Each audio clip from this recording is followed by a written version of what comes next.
Of liberalism, or people who are liberalist, I actually think of individuals who actually would favor marijuana legislation.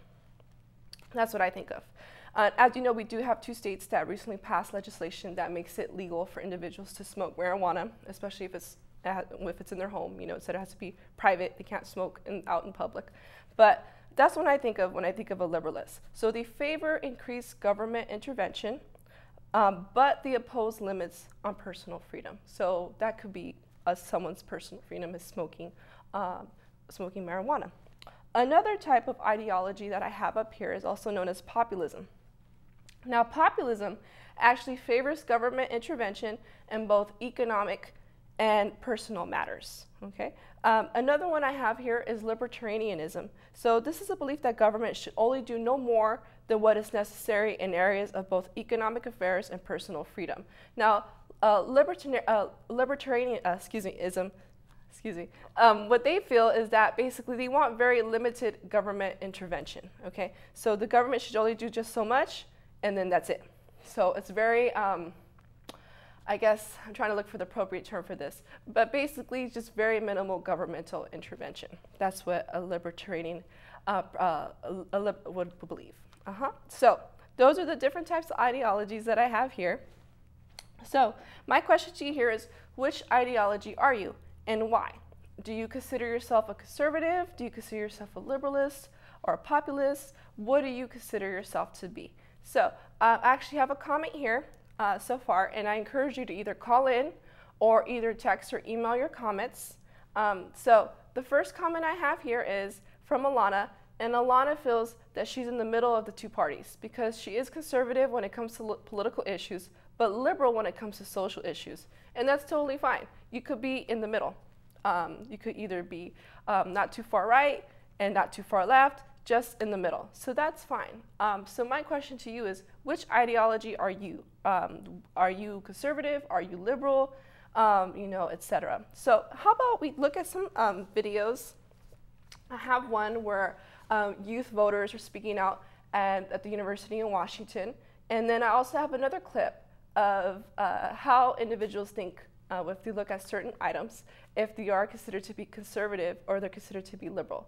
So how about we go into those videos, and if you could please send in your comments, or you could telephone your comments as well as which ideology are you. You can call 1-800-339-1193, or you could text or email your questions at dhtv.csudh.edu. So how about we go in those videos. Some Washington State University students choose not to vote. However, other students find the meaning behind the process more significant.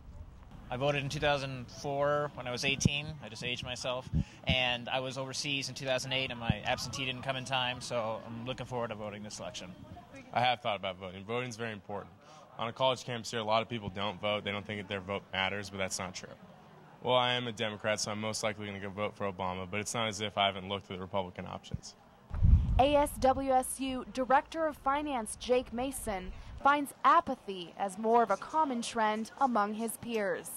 The apathy is the most frustrating thing to deal with.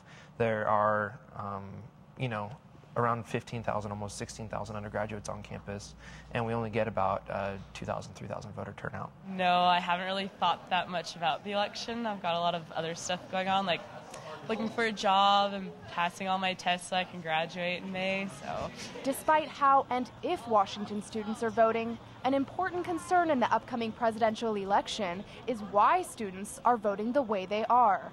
There are some theories out there about why people vote the way they do or why they identify with a particular party that they do, and some kind of social identity theories say that we're trying to figure out who we are. Once we figure that out, then we start to look at the political parties and say, well, which political party are most feminists in or most environmentalists in? There's influence of peers as well. There's influence of the news media. So kind of all of those factors they call agents of socialization are working to have an impact upon young people's political worldviews. Some may argue it will be to the candidate's advantage to understand this aspect of the election in the social media age. Being on a college campus, Facebook is the #1 social media site. Professor Rideau has been studying the internet and the impact that it has on campaigns. We're still trying to figure out the impact of the internet on voting. And in one sense, it's made participation easier. It's easier to organize people locally because of the internet. However, some political influences run deeper than the internet. Throughout my whole life, both my parents are Democrats, so I'd be ignorant to believe that that didn't have an effect on me. So definitely my parents, my experiences with people. I grew up in a place where there was a lot of low-income neighborhoods, and a lot of my friends don't have a lot of money, and so that kind of shifted me towards a liberal way of looking at politics, and I think that's what ultimately shaped my political beliefs to this day. Students have many different influences when developing their political beliefs. But one thing's for certain, youth voters will be very important in this year's upcoming presidential election. With photographer Brady Bonser, I'm reporter Veronica Miracle with the Murrow News Service. Okay, so are you a conservative or are you a liberalist? So I have some comments here that I'd like to read, and then from there we can go into the other clip that I have too here. This is from Gabriella. Gabriella considers herself a conservative, and she favors minimal governmental intervention, and also too she is pro-life. Okay, thank you, Gabriella.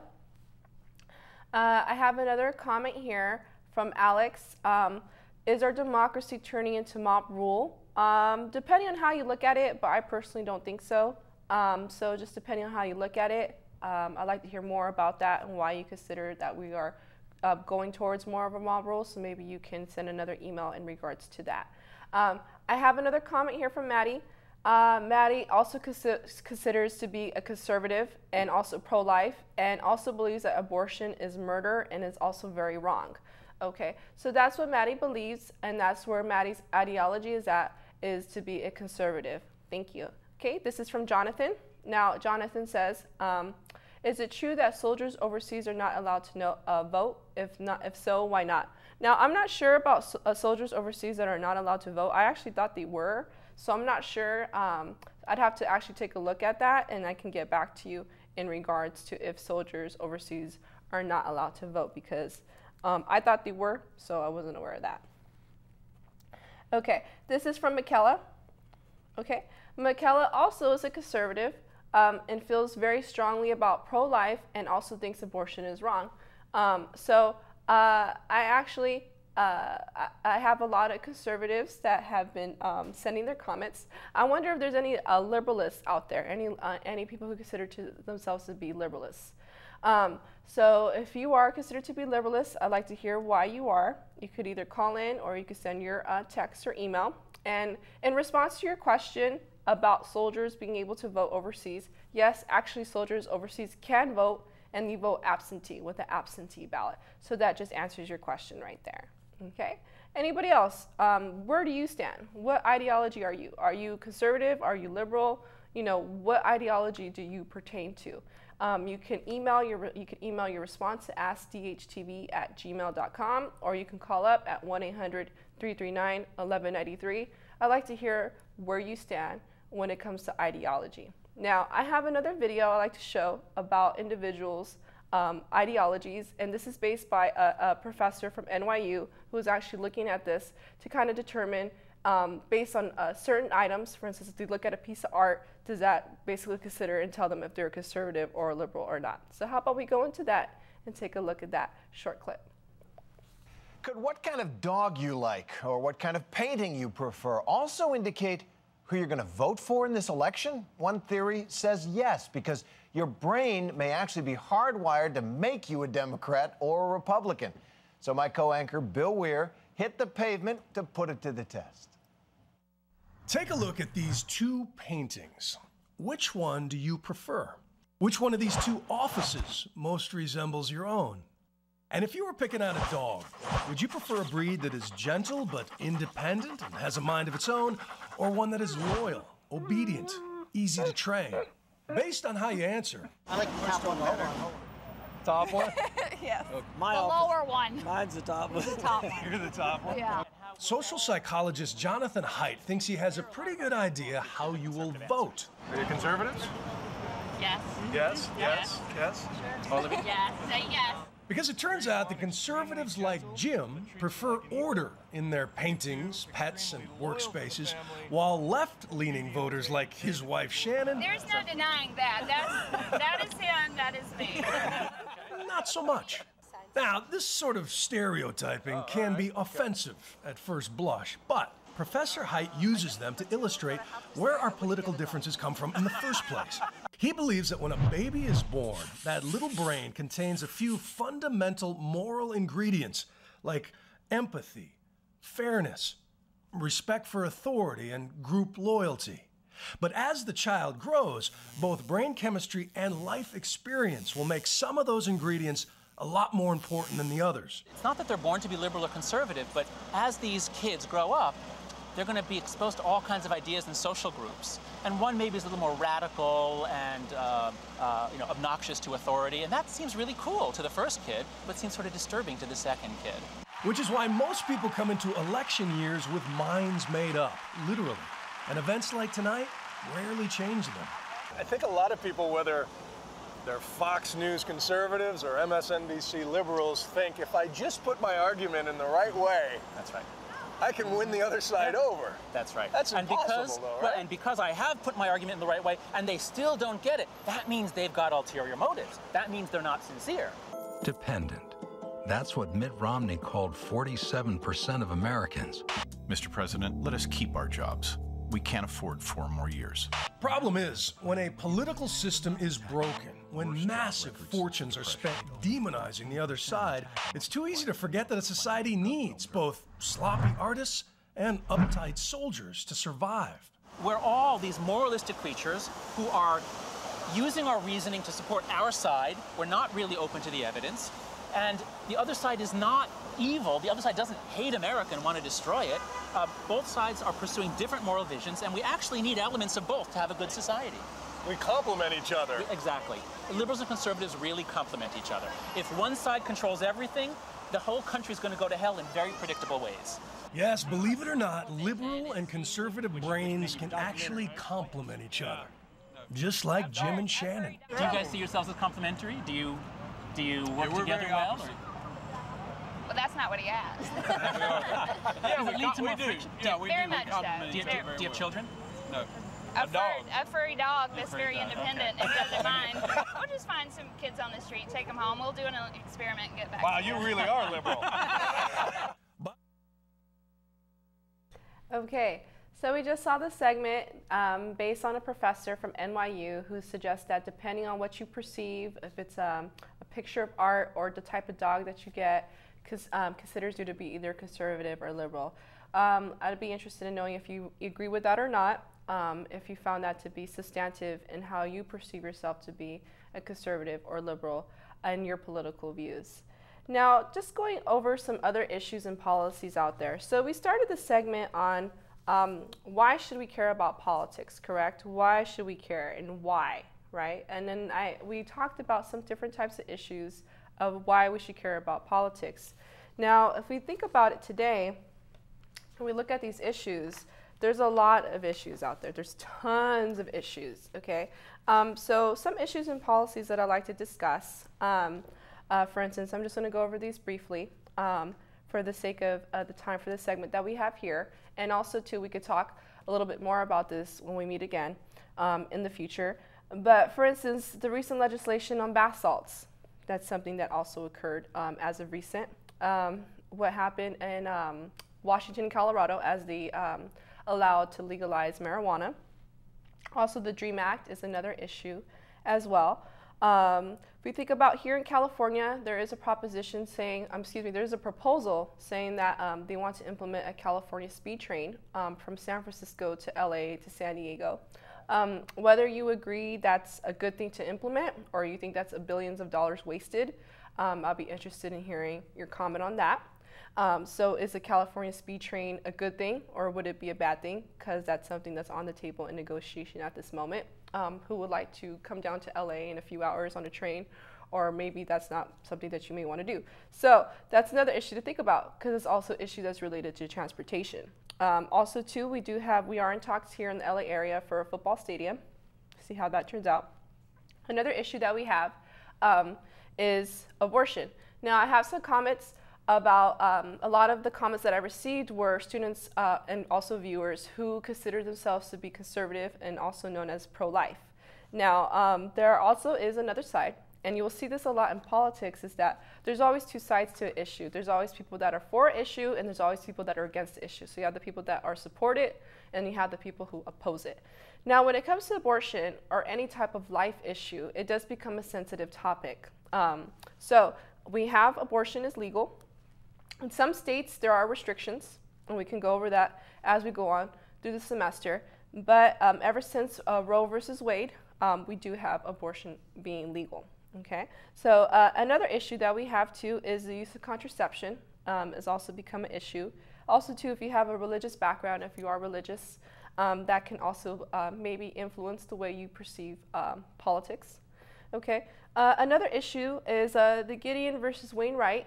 Now, that law, that lawsuit actually allowed for individuals to have the right to an attorney. So that's from the Gideon versus Wainwright.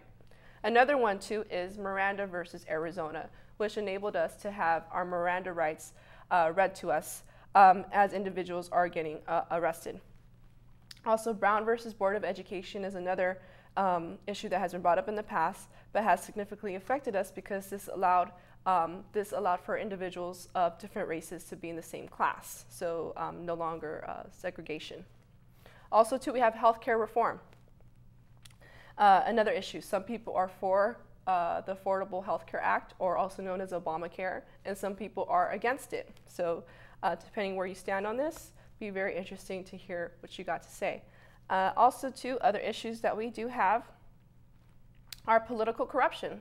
Especially here at the local level, here in the LA area where we're at here, the city of Bell had also incurred corruption from their city council members.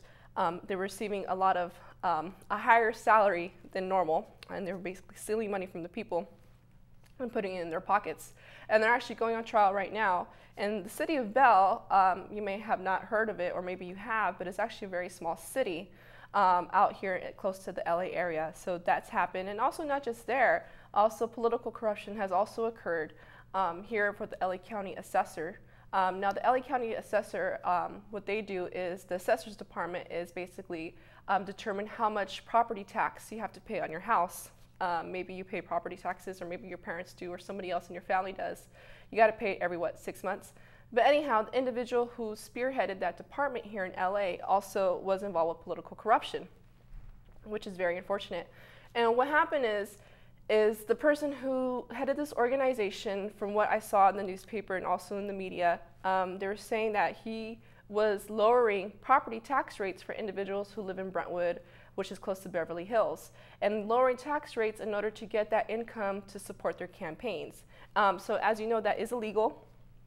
And the person did get caught and is currently in jail. And so right now, I believe we have somebody who stepped in and is actually filling this person's position for now, but this just happened as of recently here in LA County. So political corruption does happen. Unfortunately, when people have too much power, sometimes some of these people don't know what to do with it, which leads to political corruption. So that's something else to think about too when it comes to that. Also, another issue is same-sex marriage. Now, some people are for same-sex marriage and some people are against it. And we'll talk more about same-sex marriage as we go through the semester. Another one we're going to talk about actually next week is the death penalty. How do you feel about the death penalty? Now, as of recently, there was a proposition for the death penalty to actually, instead of individuals being sent to death, they should get life without parole, life in prison. Now, unfortunately, that proposition did not pass, and I say that because I actually I'm not for the death penalty. That's just my opinion, but maybe you are, or maybe you're against it. So I'd be interested in hearing what you have to say on the discussion board, which I have up posted on Blackboard. Okay, so are you for the death penalty or are you against the death penalty? Because that was a proposition that was on California's ballot as of recent, and that didn't go through. Which was very interesting because we actually had a proposition on the 3 Strikes Law amendment, and that passed. But when it came to death penalty, it didn't. So just something to think about. Okay. Another one is gun control, and that's what we've been talking about today. We talked about gun control throughout the majority of this segment today. Is another issue that we have. Should we have more increased policies, and what type of policies should that entail? etc. So gun control is also another type of issue. And lastly, oil. Oil you could consider as another issue as well, because as you know, if you go to the gas station, our oil prices are going up. Okay, so everybody has to pitch in for gas. I'm just saying that. So, you know, however you view this, issues and policies, there's lots of them. There's a whole list of them. So depending on where you stand on this, you can look at one of these issues and really try to analyze and understand, you know, how can we go about solving this issue. Also, too, another issue is stem cell research. Stem cell research is another issue. Some people are against having, you know, embryonic cells being tested for stem cell research, or, you know, etc. So that's another thing too that's also out there. And another issue, I know I said lastly a while ago, but I have another one, is also LWOP. And LWOP is life without parole, and this is for minors. Now we're going to talk about LWOP when we meet again next week, because I do have a video that goes with that legislation. Now, for some of you who may not be aware of this law, it actually was just recently passed, so it was recently chaptered in as of this year, passed by our governor. And what LWOP is, well, what happened before is minors who committed an offense were sentenced to life in prison, basically. So they didn't have a second chance.